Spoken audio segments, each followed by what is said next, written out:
Hello, welcome to Giltrap Skoda Newmarket. Welcome to the Ride Live, episode about 5, are we guys? And this episode is how to start a bike company. It's a special of the Ride Live, and this is Chris Young from Chapter 2 Cycles. Welcome, Chris. Yeah, thank you for having me. You know Tim, you know Paige, obviously. Yes. Hey, Chris. We're going to grill you about how you start a bike company and how you succeed, and we're going to use your bike company as the example. Well, almost mine. Almost yours, yeah. I feel like it's mine. Yeah. So, what is your job there? I'm the marketing manager at Chapter 2. Right. So I've been involved since day one. Since the discussion started happening in Hong Kong, prior to even coming to New Zealand. So, yeah, started off part time and now very much full time. But it's still owned it from day dot. So how does it start? Because a lot of people like us have probably thought about designing our own bike, having our own bike, what it would be like to be able to do that. What made you guys? What was the genesis? What made you think, yeah, we're going to do it? You kind of have to go back almost 50 years to kind of figure this out. So Neil Pride is an Auckland grammar old boy.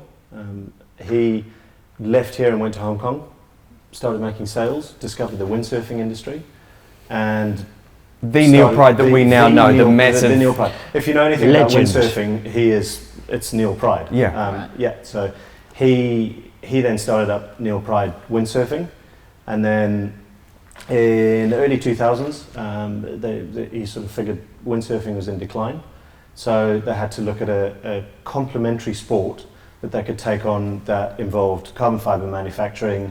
They had a distribution network already, so they figured bicycles. Huh? So Neil brought on his son Mike, who's an architect, and brought him in, and they set up Neil Pride Bikes, which was in the early 2000s, or around 2008, I think, if I'm not mistaken. Yep. And those original bikes had quite a lot of success, didn't they? To start with, they were pretty well made. They were incredibly well made. They were well designed. Yeah. And they got on board with the United Healthcare, for example, and sponsored them. So they went quite big, quite fast, which Mike and Neil will now tell you was something that they probably shouldn't have done. So that kind of then led to Neil. He'll be 80 this year, actually. Oh wow! About 5 years ago, Neil decided that it was time for him to retire, and his business partner bought him out of Neil Pride. So he stepped out, Mike stepped out of Neil Pride, the business at the same time, and they sat down and they said, right, okay, what do we do? We can join another bicycle business, we can look at some other things, and they both felt that they still had some unfinished business within the bicycle world. Right. And they had a second chapter to their life. Exactly. So that's where the name Chapter 2 comes from. And that's where the name Chapter 2 comes from. So tell me, when they set it up, and as they went along, what did they decide that was going to be different about Chapter 2? What was their reason for being? So there were some really fundamental things that they set from the outset to get right, and one of those was not to go after the big guys. Right. So is to actually do something that was fun and that felt boutique, and that didn't force bicycle shops to have to buy thousands and thousands of bicycles and then have to discount the living daylights out of them at the end of every season and things like that. So they wanted to create something that from a graphic design point of view looked beautiful. Mm-hmm. That Great. From a product, tick achieved. Yeah, I agree. From a product design point of view, that performed incredibly well. That ticks all the right boxes in terms of stiffness and comfort and durability and that sort of thing. Which with a carbon fiber bicycle you can do, or you can do it incredibly wrong. Right. So they wanted to do it right, and then they wanted to build a business where they effectively they could leverage off their existing distribution channels and understanding of how that worked, but then just do it differently. So not working through mainstream distributors, rather going direct to consumer through website or through local bike shops, or straight to local bike shops. Right. So that from the get-go has been one of the big things, is actually involving the local bike shop. So you buy it online, you buy a frame only, if I'm right. Yeah, correct. Yeah, and then you work with your local, the frame gets delivered to your local bike shop if you want. Either or. Right. So the way we've set it up, and this is something that we kind of tested early, mainly in Japan actually, is that we could either sell them direct to the local bike shops and then they on-sell them to their customers, which has worked incredibly well in places like Thailand and Indonesia and Korea. But in Japan, where your bike shop is like 10 square meters, they don't have space to have stock. So what we discovered was that people would come into the bike shop and they'd say, I want a Chapter 2. So the bike shop could then go onto our website as a normal consumer would, and then order the bike, get it into the bike shop. We would give the bike shop a slice, wholesale, a lower rate, so that they actually earn some money out of this, and then we'd get it delivered direct to the bike shop, where they then get to build it. They get all the parts and all that kind of stuff, and they retain a loyal customer. So you're supporting the bike shop. You're giving the customer the fact that he's got a bike shop where he bought the bike, where he knows they'll look after him, and you're giving a great service. So it's, in a way, it's the opposite of the Canyon model, which is also online, but it's a different model altogether. Yeah, intentionally different to that model. Yeah. The internet sales are part of our business, but most of it is through the bike shops. So what's the price point of a bike like that, and how do you decide that? I mean, because it looks to me like a premium thing. So for one like this, it's set up with the top gear on it. Yeah. Is it going to be as expensive as a Specialized Venge or something, or is it? How do you decide where that wants to sit? So we've got the same level of carbon fiber. So we work exclusively with Toray carbon, which is effectively the gold standard of carbon fiber for the bicycle industry. So the quality in the build is the same as Cervelo, Cannondale, Specialized, Trek, name your big brand. And what we did was we set the price point pretty much a little bit lower, but still premium. Right. So a funny experience that we had in Japan was that when we first launched it, people came and said, feels a little bit cheap, in terms of price.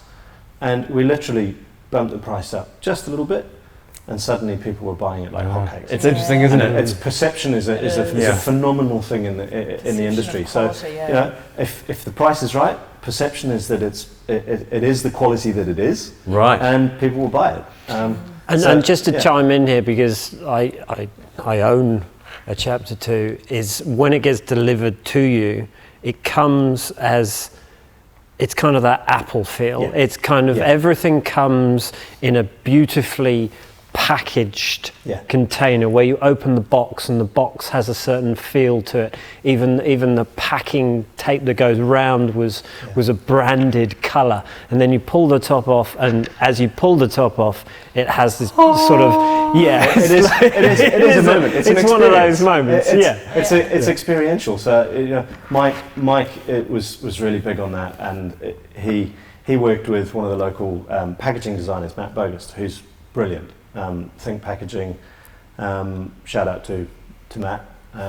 And Matt designed a box that minimised the amount of cardboard that's involved, minimised the amount of glue that's involved. In fact, I don't think there's actually any glue involved in the box. But then worked with a local Maori artist to do all the pattern that sits on the inside of the box, which you see again, sort of the details that are sitting on the frames, and on Tim's frame, for example, on the inside of the fork and on the inside of the chainstays. So there's all those beautiful graphics that are in there that they're subtle, but when you actually get down and look at them, they're really detailed. And I didn't want to throw my box away. Kind of sat outside of my house going, I can't just throw this out. In your garage? Well, I don't have a garage. So can I ask you, what does the Maori significance, obviously using a lot of the beautiful symbolism and the design, What does that mean? Where did that come from, and what does that mean? And also the names, of course, of the bikes, the models are given Maori names. Well, obviously, I mean, Neil's from New Zealand originally, and when you look at the bicycles from around the world, the kind of the benchmark for class and style is Italy, right? So, but there's only so many Italian brands that you can do, and there's, you know, Italian design and that sort of stuff has been done to death. And people are a bit bored with it, and so they wanted something a bit different. So we looked at the scenery and the colours of New Zealand, and then working with local artists, and just looked at the way that the Maori tattoos work, and the art works, and how it all just sort of works in and weaves in a story. So, you know, even here on the top tube, This tells a story of the land and the forests and the mountains and the sea. That's all integral to part of New Zealand. And then the aqua colour is taken from the colours of the rivers in the South Island. Right. So there's a lot that ties it back to New Zealand. Great. And then, like you say, the model names are each model, and we've now got 4, have Maori names, and we've tried to keep them really simple. We have had some challenges with pronunciation. Sure, but you know, when you're in a global market, that's you're going to get that. How do you pronounce them? Go on, give us a masterclass. Yeah, give us a rundown of the 4 models. As an Englishman, the South African Englishman in New Zealand pronouncing Maori, right? So the Tere is our original model. Yep. That means swift. Yep. Then the model that Tim has, the Rere, means flow. Yep. Then we have the Huru, which means either feather or climbing. Right. That's our lightweight bike. And then we have the Ao, which means earth, which is our gravel model, which we just released at Skoda and will officially launch next month. Right. And is it giving foreigners confusion, the Maori symbolism, the Maori names, or are they how are they taking it to? No, they love it. They absolutely love it. I mean, our biggest push has been into the Asian market to get established, primarily because we have an office and warehouse in Hong Kong, so all of our distribution happens out of our Hong Kong office. Right. So we deliver effectively one bike at a time. Right. Instead of delivering like a container load of bikes, we deliver to order. So, and it takes pretty much 4 or 5 days from anywhere in the world, as long as the bike's in stock. That's great. So, it's created interest and a bit of dynamic to it. And with those sort of interest and the dynamic nature of it, you have quite a significant social following, and you have very devoted people, devoted brand followers. We've been blown away. I mean, obviously, as my job as the marketing guy is to try and build that. Yeah. But the fantastic thing is that my job's been made that much easier by people that have just got on board. I mean, we're all cyclists, right? We all love to take pictures of our bikes, right? What? No. Don't talk to this guy. Do not talk to this guy. That's all he does. That's literally his full-time job. But that's, you know, so one of the things that we established quite early was a set of hashtags that made it easy for people to do it. And we get tagged 10, 15 times a day with images from around the world of people riding their bikes, or just literally just popping their bike up against some nice wall somewhere. Right. And Great. Melbourne's pretty good for that. It's got some pretty amazing stuff, and Mike and the team are in Japan at the moment. There's some pretty amazing scenery where you can do that. But yeah, people just love photographing them, and there's a real sense of ownership of this that we haven't really experienced with other brands, unless they're sort of real high-end, custom steel and titanium bikes. This has kind of landed us in that sweet spot where people feel like it's a custom bike, because we change out the graphic design every sort of 400 or 500 frames. Right. But we've got the mass market capability to create carbon fiber bicycles that bikes as fashion, almost collectible models, that sort of changing the look of it quite regularly. Yeah, and because we do the frame sets only, people can build them up. It becomes a project, right? So, or a project, as you call it here in New Zealand.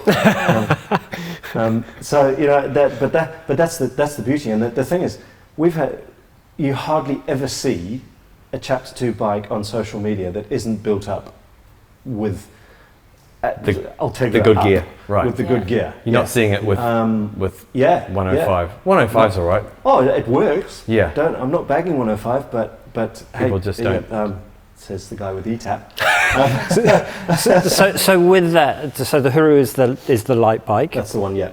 So what's the lightest bike that you've seen come in with a Huru? 4.9 kilograms. Fully built up with the wheels frame. and bottle cages. Really? What would a normal Dura Ace build be with a pair of zip? So for this one, for example, this build here is 6.9 kilograms. Right. Wow, So that's nice. the ETAP helps. It's pretty light. Yeah.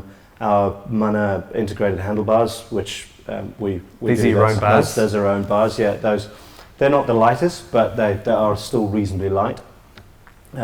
So I love it now. We're nerding yeah. out. This is good. We're getting the territory I really like now. Yeah, I love take it. us But before we get into this, Yeah. can we just talk? So you know how you were saying before about this whole all the Maori designs and everything. I think these days, and why it's probably taken off is the whole consumers are more conscious, Yeah. about what they buy these days, and they want to have that ownership. And I think what's really cool, and especially if I saw this bike overseas, I'd feel real proud as a Kiwi. Yeah. I'd feel like it's a Kiwi brand doing really well on the world stage, and I think that's totally awesome. And so what I like about this is it's not just here's your bike from a New Zealand company. It's the fact that you actually use local bike retail stores and stuff and support them too, and it's all that mutual support of everyone. Yeah. And I think it's really, really cool. I think that's awesome. You guys can get into the detail now. What are the biggest pitfalls about designing your own frames and getting those manufactured for you and getting them back and making sure they don't break and that they're actually light and fast? From the start of the design process to actually getting a finished bike, it generally takes about 18 months. So it's quite a process. So it literally starts on a full-size piece of paper, one-on-one. Mike literally drawing by hand. He'll have an idea of the kind of bike that he has in mind, sort of the geometry. For example, this one's got a horizontal top tube, which is more traditional. He wanted to use camtail tube shaping, which we've done on this one. Whereas the rear is full aero tubing. The Huru's very traditional round tubing. So it'll start on paper and then go to CAD, where Mike will then fine-tune it. He'll work with the guys at the factory. They will say, look, if you build it this way, you're going to break. If you change this or you change that, then it's going to be stronger. They will then assist us in terms of carbon fiber layout, where things need to be done, what combinations of carbon need to be used, because we use, so for example in this one we use T700 and T800 Toray carbon, which have varying degrees of stiffness. So in your bottom bracket and in your head tube you want to be nice and stiff. Yeah. Whereas in your seat tube and in your actual seat state, you actually just want a little bit of compliance. Yep. So they're just working on that and figuring it out.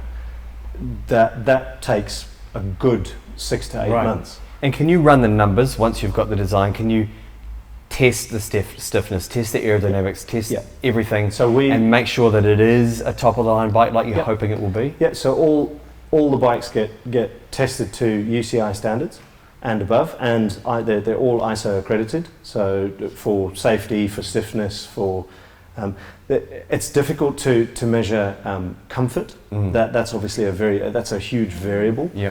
But stiffness you can measure. And every single one of our frames so far has been UCI accredited, and then done to ISO standards. So they all meet safety standards and all that kind of stuff. And then the Tere and the Rere we actually tested in the wind tunnels at Auckland University here in Newmarket.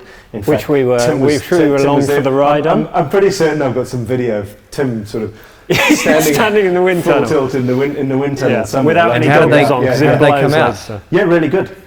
So The beauty with this one is the camtail tube shaping actually gives it a really good aerodynamic properties, but it gives it fantastic stiffness. The rear A came out 20% faster at the various yaw angles that you measure at, as it should. It's an aero bike, so it's got a sloping top tube and the aero foils. So they tested really well. Right. And not all companies release their data about that sort of thing, but from what we know, we performed really well against our competitors. Great. And now you've got pro teams riding these bikes. A pro team. Yes, a pro team. I was going to say that. So you mentioned before, some are the climbing bikes, and then some have got great aerodynamic capacity. The team is Bigler. It's pro team. Yeah. It's a women's pro team, and we've got a Correct. Kiwi in that team, Yes. Michaela Harvey, which is awesome. Yeah. And so tell us, do they switch bikes between different stage races? Some hilly they use, or So the way they've worked it is that they've looked at the riders' capabilities and their strengths, and they've given them either a huru or a rere, and those have now been the huru. Actually, Cecily Uttrup Ludwig, who's pretty much the team captain, she's amazing. She's just fantastic. I mean, if you haven't seen her post Flanders interview, it is genuinely one of the best pieces of post race interviews you ever see. So she rides a huru, for example, because she's tiny little thing, and she's a climber, and she's so strong. Yeah. And you got to actually ride with them. Yeah, I got to ride with them in Spain, in Poor Valencia. marketing had to go out and ride. And are you nervous? And I got dropped in the first 10 Ks. as soon as we hit some hills, I was like, okay, bye, see you later. But are you anxious when you give a bike like these bikes to that pro team to hear to get their feedback? Not really. We have a confidence in what we've built. Yeah. And there's no nervousness in terms of will it break or will it, it's more about, is it going to be fast enough for them? Is it going to be stiff enough for them? That sort of feedback. Yeah. And the feedback we've received so far is that they've raved about it. Right. We've got 3 women's World Tour podiums, 2 thirds and a first last weekend with Cecily. Leah Thomas won the Queen of the Mountains at the most recent event on a rere, so on the aero bike. And in fact, Lizzie Banks won in Yorkshire, the Tour de Yorkshire. She also won the Queen of the Mountains on a rere. So the bike's fast, but it can climb. Yeah, it's really compact geometry though. Yeah. It's really raked top tube. It is as good as a compact climbing bike. Yeah, except it's fast too. So the bikes are performing at a really, really high level. I mean, okay, it does help that they're on. They've got fantastic riders riding them. That's of course. That's the rider is always part of the equation. I wondered why mine went so slow. So why is yours I just got it done. Come on, Tim. Dynamo series.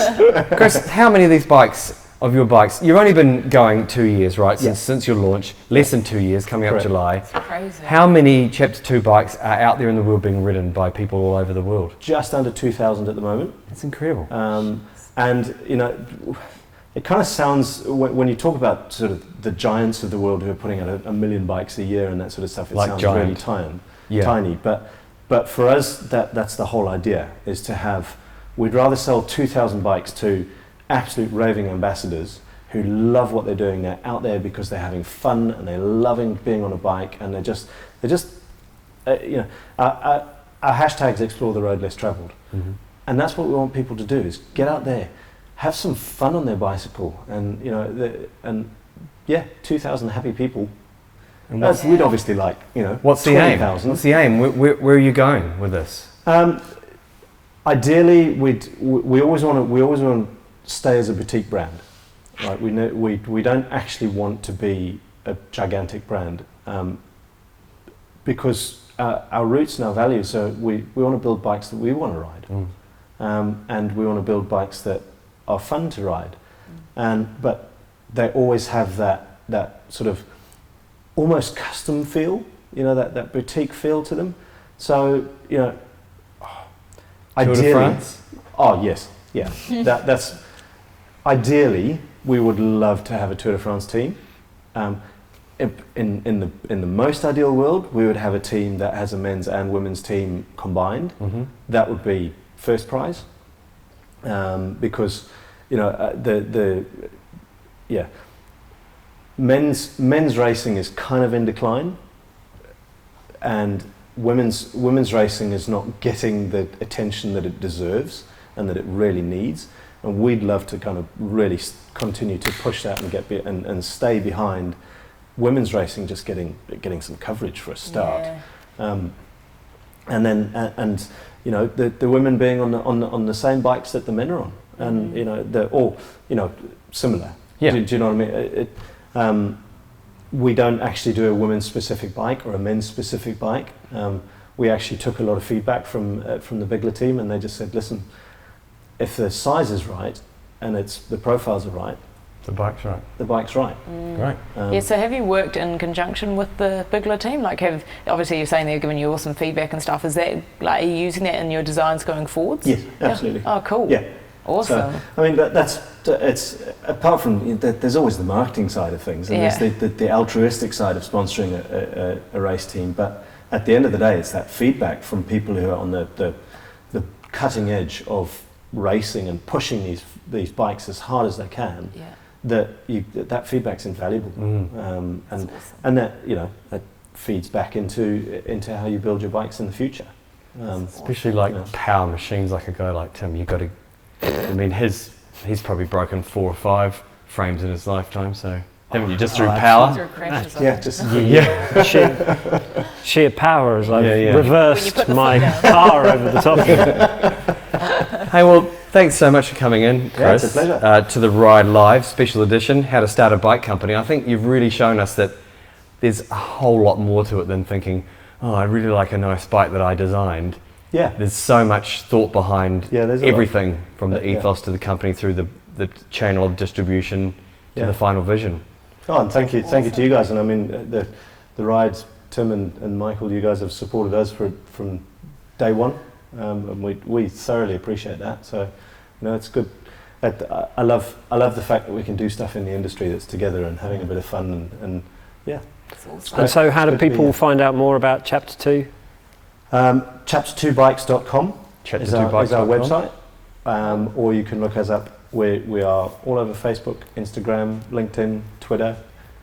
Look up Chapter2 Bikes and you'll find us. But chapter2bikes.com is the first port of call. Great. Awesome. Yeah, Thank you very much, sir. Love it. thank you. Great. Good to hear. Thank you, Chris. So that's us. This has been a very special edition of the Ride Live. Thanks very much to Chris, to Chapter2 Bikes, Paige and Tim, and thanks to Skoda, Giltrap Skoda here in Newmarket. We're going to leave you. We'll come back again. We'll see you next time on the Ride Live.